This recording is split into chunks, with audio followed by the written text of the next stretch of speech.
Hi guys, welcome back to Uma's world. Today మనం gobi Manchuria ఎలా తయారు చేయాలో చూద్దాం. ముందుగా ఒక బౌల్ నిండా వాటర్ తీసుకొని అవి బాగా మరిగిన తర్వాత ఒక హాఫ్ క్యాలీఫ్లవర్ని తీసుకొని మనం బాయిల్ చేసుకోవాలి. కొంచెం సాల్ట్ యాడ్ చేసుకుంటే అందులో ఉన్న పురుగు ఏమన్నా ఉంటే పోతుంది. సో అది హాఫ్ బాయిల్ అంటే 80% కుక్ అయ్యేంత వరకు మనం బాయిల్ చేసుకొని స్ట్రెయిన్ చేసి పక్కన ఉంచుకోవాలి. నెక్స్ట్ ఆ స్ట్రెయిన్ చేసినటువంటి ఆ క్యాలీఫ్లవర్ పీసెస్ని తీసుకొని గోబీ ఫ్రై చేసుకోవడానికి కావాల్సిన ఇంగ్రీడియంట్స్ని యాడ్ చేసుకుందాం. ఒక 3 table spoons of maida and cornflour and బియ్యపిండి, కొంచెం సాల్ట్ యాడ్ చేసుకొని కొంచెం లైట్గా వాటర్ చల్లుతూ మనం ఆ పిండిని అనేది మిక్స్ చేసుకుందాం. సో జస్ట్ ఆ పిండి అంతా ఆ గోబీకి పట్టేలా చేసుకోవాలి, లైక్ పకోడీలా చేసుకోకూడదు, జస్ట్ ఆ పిండి పట్టాలంతే. సో అలా చేసుకొని పక్కన పెట్టేసుకుందాం. గోబీ మంచూరియా చేసుకోవడానికి ముందుగా ఆయిల్ పెట్టుకొని ఒక ప్యాన్లో ఆ గోబీని డీప్ ఫ్రై చేసుకోవాలి. ఇవి బాగా క్రిస్పీగా రావాలని నేను ఎలాంటి కలర్స్ ఏమీ యూజ్ చేయట్లా, న్యాచురల్గా చేస్తున్నాను. సో ఆ గోబీ అంతా రెడ్ కలర్ వచ్చేంత వరకు ఫ్రై చేసి పక్కన పెట్టుకుందాం. మంచూరియా చేయడానికి కావాల్సిన ఇంగ్రీడియంట్స్: గార్లిక్ అండ్ 2 పచ్చిమిర్చి, 1 ఆనియన్, 1 క్యారెట్, మీకు అవైలబుల్గా ఉంటే క్యాప్సికమ్ కూడా తీసుకోండి.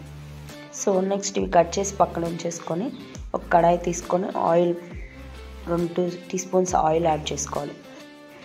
2 టీ స్పూన్స్ ఆయిల్ యాడ్ చేసుకున్న తర్వాత మనం ముందుగా కట్ చేసుకున్నటువంటి గార్లిక్ అండ్ పచ్చిమిర్చి, ఆనియన్, క్యారెట్ ఇవి 4 వేసుకొని మనం కొంచెం లైట్ బ్రౌన్ కలర్ వచ్చేంత వరకు మనం వాటిని ఫ్రై చేసుకుంటూ ఉండాలి.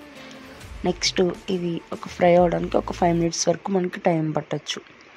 సో నెక్స్ట్ ఇవి ఫ్రై అయిన తర్వాత ఇందులో మనం మంచూరియా టెక్స్చర్ రావడానికి ముందుగా కొంచెం సోయా సాస్ అండ్ వెనిగర్, కొంచెం చిల్లీ సాస్, ఇవి ½ టేబుల్ స్పూన్స్ యాడ్ చేసుకోవాలి. నెక్స్ట్ అల్లం పచ్చిమిర్చి పేస్ట్ 1 టీ స్పూన్ యాడ్ చేసుకోవాలి. ఇవన్నీ యాడ్ చేసుకొని అంతా ముక్కలకి పట్టేంత వరకు మనం తిప్పుతూ ఉండాలి.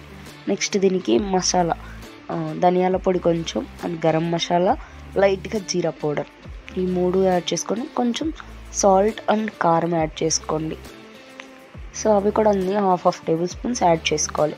ఇలా యాడ్ చేసుకున్నాక ఇవి బాగా తిప్పుతూ ఉండాలి. ఆ మసాలా అంతా వాటికి పట్టేంత వరకు తిప్పుకుంటూ ఉండి ఒక 5 minutes తర్వాత ఇది బాగా థిక్ క్రీమ్ టెక్స్చర్ రావడానికి మనం 1 టేబుల్ స్పూన్ ఆఫ్ కార్న్ఫ్లోర్ తీసుకొని అందులో కొంచెం వాటర్ యాడ్ చేసుకుంటూ ఆ వాటర్ టెక్స్చర్ని మనం ఆ ముక్కల్లో యాడ్ చేసుకోవాలి. తర్వాత ఇంకొంచెం వాటర్ పోసుకుని గోబీ ఉడికేలాగా ఉండాలి కదా మనకి. సో అందుకని ఇంకొక ½ గ్లాస్ ఆఫ్ వాటర్ని అందులో యాడ్ చేసుకొని అవి కొంచెం మరిగిన తర్వాత ఈ గోబీ ఫ్రై చేసుకున్నటువంటి గోబీని ఆ టెక్స్చర్లో వేసేయాలి. అంతా దానికి కలుపుతూ ఉండాలి. ఆ వాటర్ అంతా ఆ గోబీకి పడితే మనకి మంచూరియాలా తయారవుతుంది. సో ఇంతే. నెక్స్ట్ మనం ఫైనల్లీ కొంచెం గార్నిష్కి కొత్తిమీర యాడ్ చేసుకున్నాం. సో మన gobi manchurian ready, homely style and healthy. Thank you for watching. Please like, share and subscribe to my channel.